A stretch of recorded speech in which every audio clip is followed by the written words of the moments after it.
Hello, everyone, and welcome to the Chakra Diva show. I am Amber Poole, your host. We have a very special guest tonight, although I cannot see her.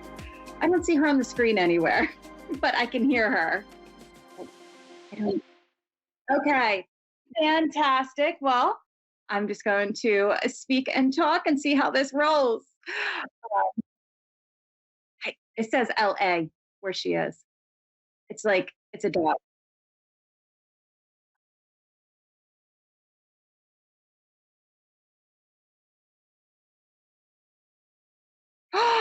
There I am. Yay! Hi. Fantastic. The beautiful Lauren Antofermo is joining us tonight, which I am super excited about. She is one of my favorite people. I met her, I think, like 2017. Yeah, 2016 or 17 had to be. Yeah.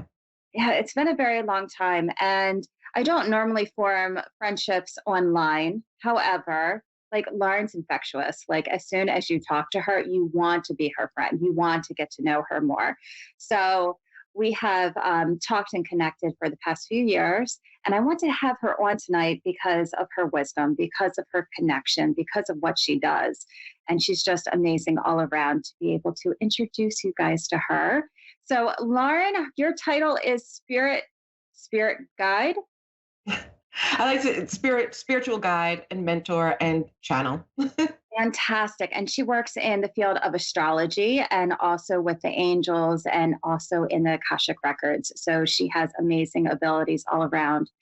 She channels. And, we're working on angels this month. That's our theme for the month. So I'm very excited that you connect into the divine realm as well. Can you tell me a little bit about yourself and what you do? Well, it's so good to see you. I'm so happy to be here. Thank you for inviting me. Yeah. So my name is Lauren Antofermo, and I do a lot of astrology. So I came into spirituality through meditation and channeling and working with the archangels. And astrology had been a lifelong interest of mine. And so since about 2011, 2012, I've been studying, reading charts, doing charts, looking at current energies. And then I got into reading the Akashic records, which was something that I was fascinated by. And I took a course by Anna Sace, and then really dove into my own methods of using them. And it's just been wonderful ever since. So I work with a lot of people, channel guidance for them. I do mediumship when it comes up. So sometimes I'll just be in a session and it's not intended for mediumship, but past loved ones will just show up. And when they want to be known, they will come in for sure. But I do a lot of Akashic record readings and energy updates and astrology and things like that. So I haven't talked to you in probably a few months, like 6 or 7 months, Yeah. perhaps. So tell me, because I know that you have been traveling, you've been out with your wife and going through the mountains, which I'm completely jealous about. But do you have a practice, like an in-person practice as well?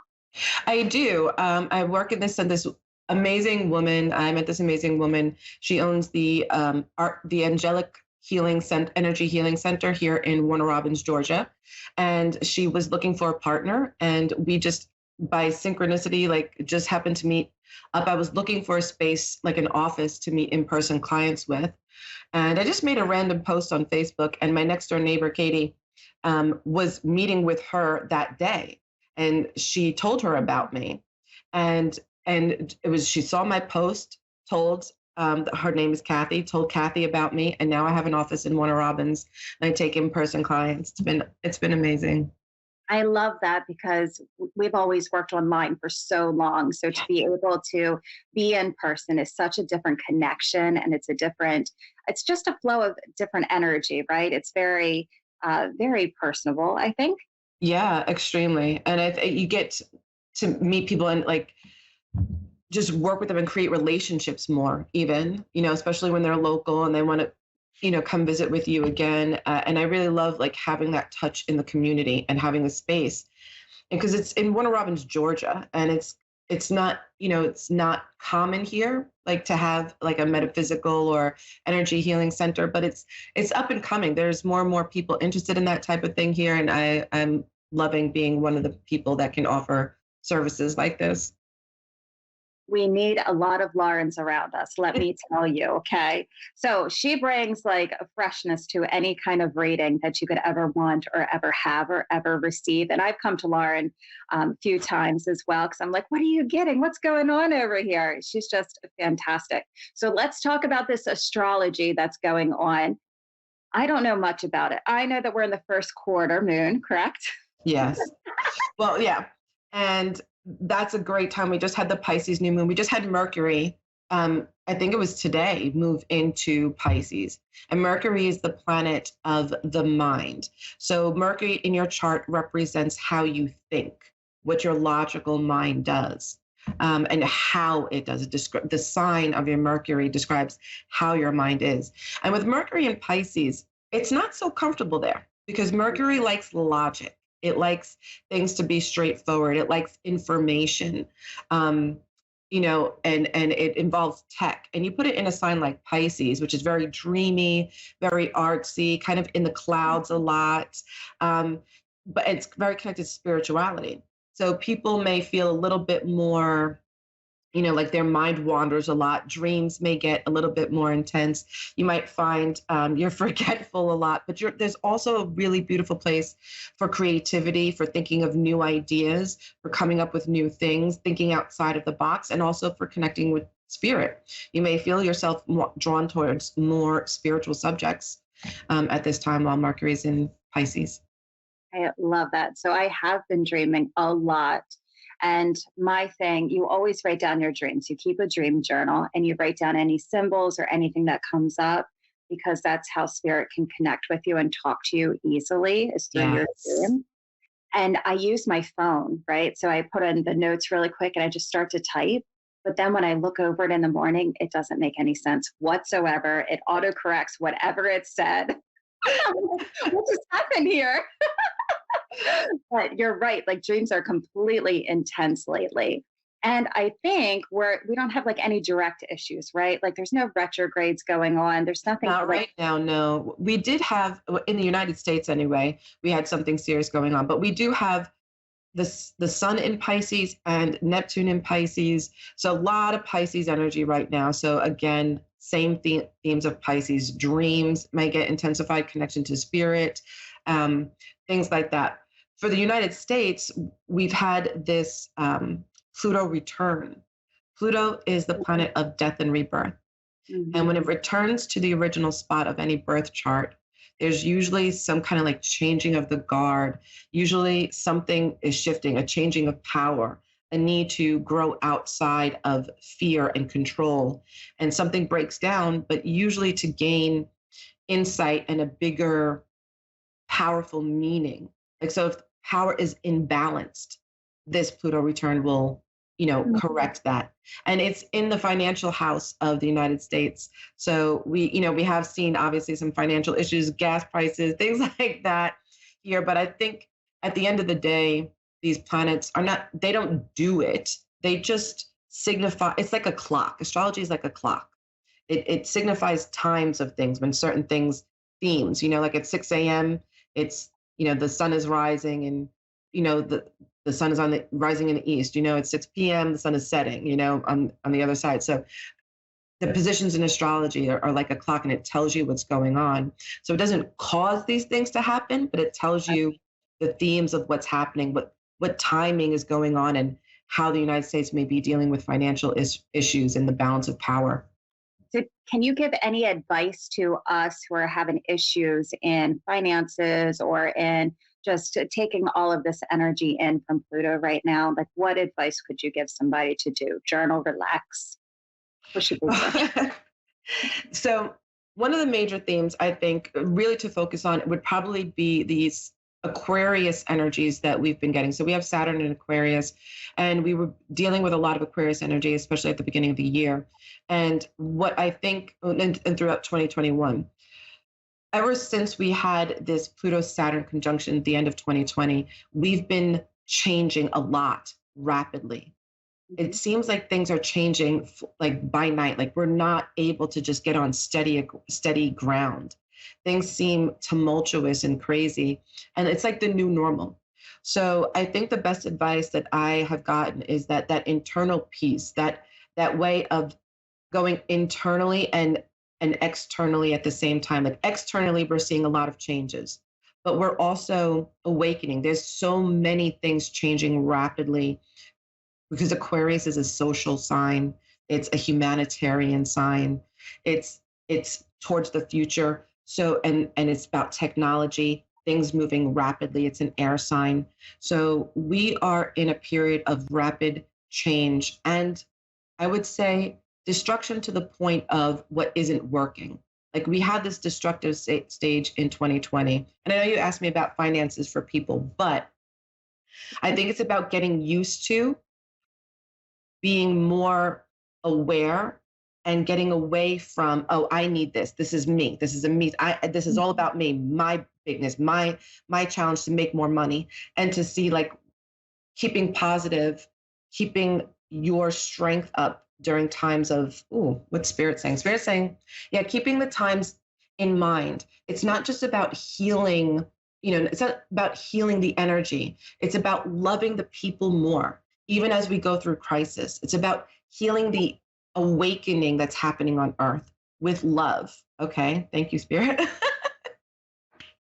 um, More or less, Aquarian age is more in the future. Like we're not quite in Aquarian age, but we are stealing some ideas from the future. We are looking towards the future more due to letting go of old pains that the country itself has actually been through, old traumas that are rising to the surface to be healed.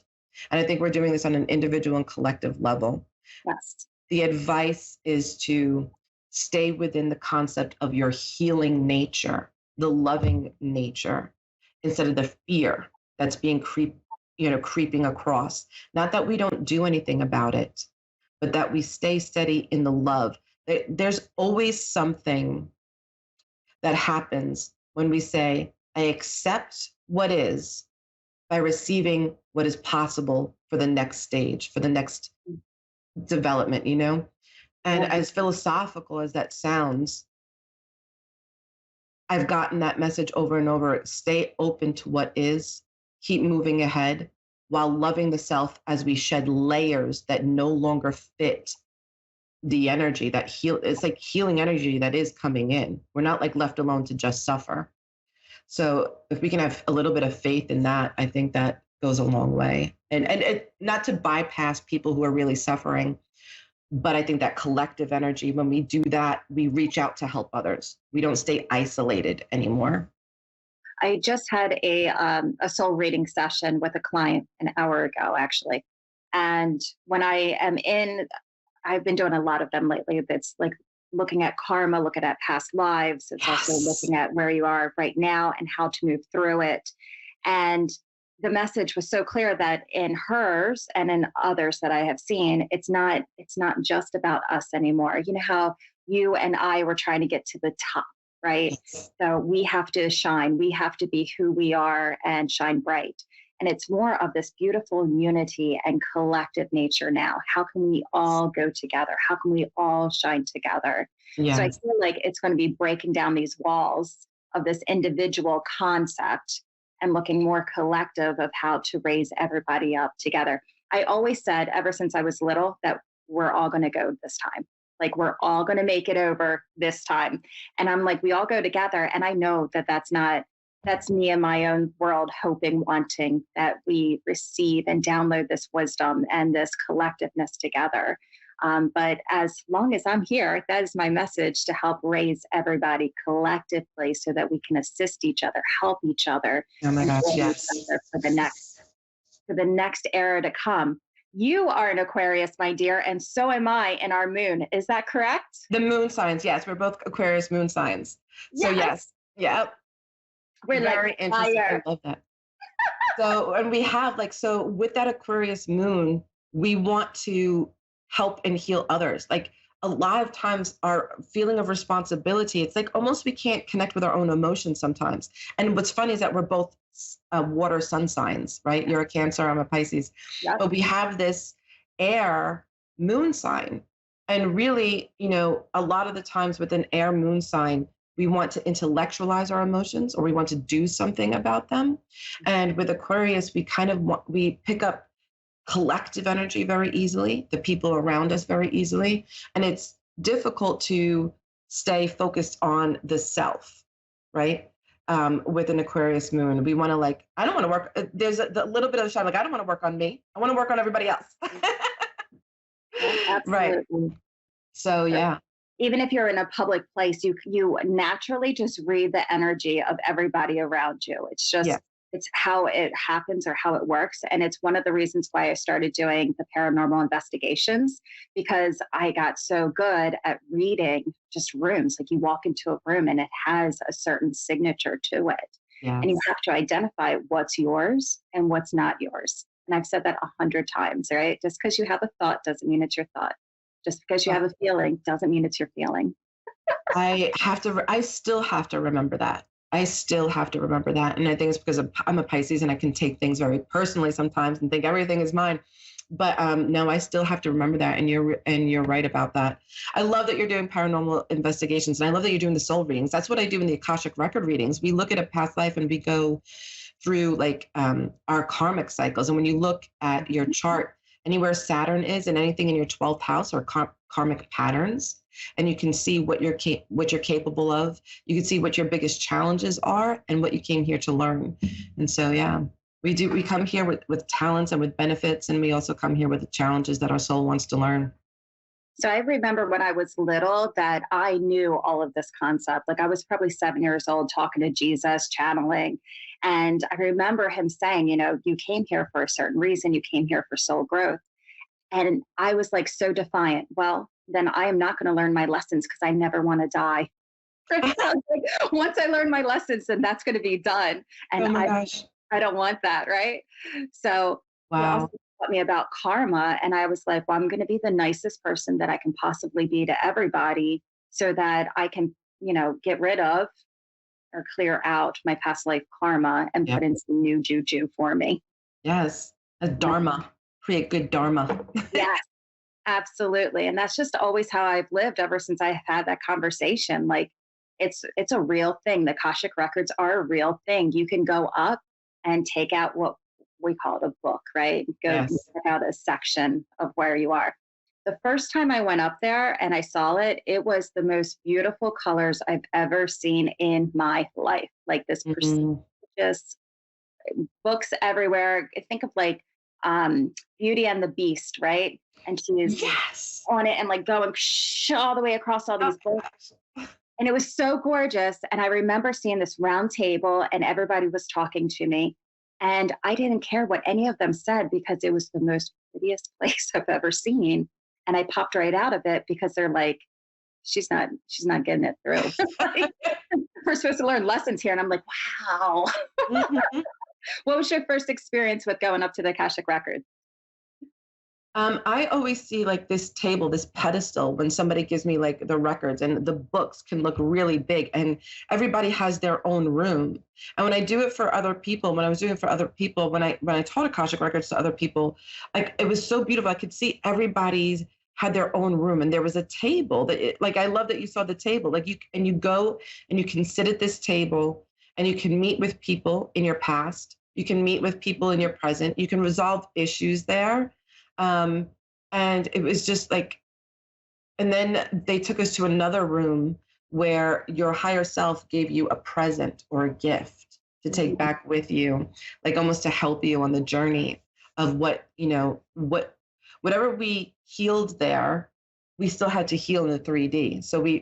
you know what I mean? There was still something Mhm. like, a lot of times, like, let's say you heal a relationship with somebody, and you go there and you heal it, and you meet them in the Akash, but then in real life, also, if you haven't talked to them, or they call you, or they apologize, or something happens in the 3D to like make sure that you choose differently this time. So it's been so interesting. It's been a place of healing.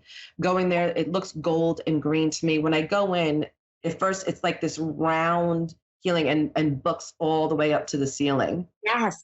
Yep. Yeah. Yeah. Yeah. Gorgeous. It's fantastic. I just get sidetracked because I always say squirrel, right? That's how I think. I go on track and then I'm like, squirrel, it goes over Yeah. here, right? And that's how I feel when I go into the Akashic records. But I love to go in to talk to people to find out what we need healing on. And I always find that everything's linear. Like if there's a past life, then I can always pull it over, bring it over into this life, right? It's opened, it hasn't closed. There's some kind of healing that needs to be resolved in it. And it's almost like a parallel life is going at the same time. Oh, wow. And that's the part that I've always found interesting. Like even when I went in for me and I was a nun, and yet in my past life, which I quit, like I literally walked out of being a nun. And in this lifetime, that's all I've ever wanted to be was a nun ever since I was little. Oh my Right. gosh. So it's kind of like it's interesting how it lines up. In the past life, I saw my husband now, and he left for overseas. And because he left, he didn't come back. I went in to be a nun to wait for him. And in this lifetime, when I met him at the same time. So I was going to go to Mount St. Mary's and become a nun. And I picked him up on the side of the road. I heard a voice inside my head say, go pick him up. So I did. And I had to make a choice. Do I go for the boyfriend or do I go to school? And I told my mom, look, I can't go to college. I'm done. And I got an apartment. Oh my gosh. That is an amazing story. Holy Yeah. crap. Well, I'm glad it worked out for me. Yes. Wow, I know. And he's so awesome. Yes, definitely is. But I don't know what I keep going back there and I'm like, hey, I got to figure out what the lesson is there, right? Because there's always some kind of like, why do you meet the same souls here that were on the other side in a different lifetime? What was the purpose of that? Why did you pull a contract for that? So I Mm, love doing that investigation kind of stuff. It's therapeutic, really. it is. Yeah. And you have to be like, I don't know, I think you have to be ready to face those truths too. Sometimes I'm like, I don't want to know. I'm like, like, I want to know. I went through this period of my life where like, I want to know everything. Tell me everything. I studied the Akash, studied the astrology, I know everything. And I'm like, oh, it's too much. I just want to live my life. I just want to be like, Yeah. and so not that you shouldn't look in the Akashic records, but I think a little bit I was like, oh, all overboard. And now I'm like, now I just want to see what happens. I just want to see like how this plays out. Um, and sometimes my guides are pushing me to do like more, to open up more in the Akashic record. I'm like, I'm not ready. I mean, I'm not ready yet. I'm not ready yet. I don't feel like looking at it today. Well, I decided like recently, I'm like, look, I just want to be open to experience. I don't want to look at information right now. I don't want to go find things out. I want things to happen to me. So I'm open to receiving the universe energy to come to me and we'll see what happens. So I feel like I just kind of went backwards and was like, okay, go ahead and take the reins, spirit. Let me Yeah. know. Let me know because I don't feel like pushing anymore. I love that. I Yes. love that. That was, and I saw today, like when I was coming into my house, there was a white feather, like right on my welcome mat. And I was like, oh, good. We're still in alignment. We're still Yeah. good. Oh, You that's know, beautiful. talking to spirit is probably, I don't know, my favorite thing to do and receiving signs to know that you're on the right track and that you can take a step out and change in different ways. I think Yeah. it's One of the things that I learned from you really and just watching you is just the joy that you have with spirit. Like I can take things seriously sometimes, but I enjoy readings for other people. Like I have so much love for that. Um, but I always felt like too serious, like worried for myself. Like I took it too seriously for myself. But you just always showed this wonderful, beautiful relationship with your spirit guides and with just and God. And I loved it. I thought, I really learned. I'm like, oh, she has fun with them, and yeah. I picked that up, and that's one of the things I learned watching you. Thank you. I do yell at them from time to time. Like, I'm like, what is this? I don't know what this is. You guys don't want me quitting today, do you? Come on.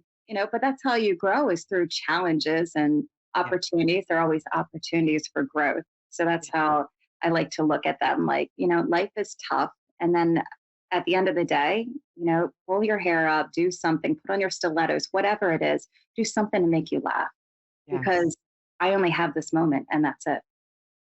So I try Yeah. to always remember that. Yeah. One thing I've learned throughout these changes and the challenges is to appreciate the things I was so busy for. And now I just appreciate more. That's awesome. So tell us, Lauren, how we can get a hold of you, how we can schedule and book with you. I want to know. Okay, you can go to soulfultransformations.com, also laurenantifermo.com. They both go to the same website, and you can see what I offer there, find out a little bit more about me. You can connect to my socials there, my YouTube channel, and Facebook. I do a lot on Facebook, so thank you for having me. Yeah, I'm so glad you're here. I love chatting with you. Hope to have you on again. And everybody else, please reach out to Lauren because I'm telling you, she's spot on and awesome. I'll see you guys next Thursday.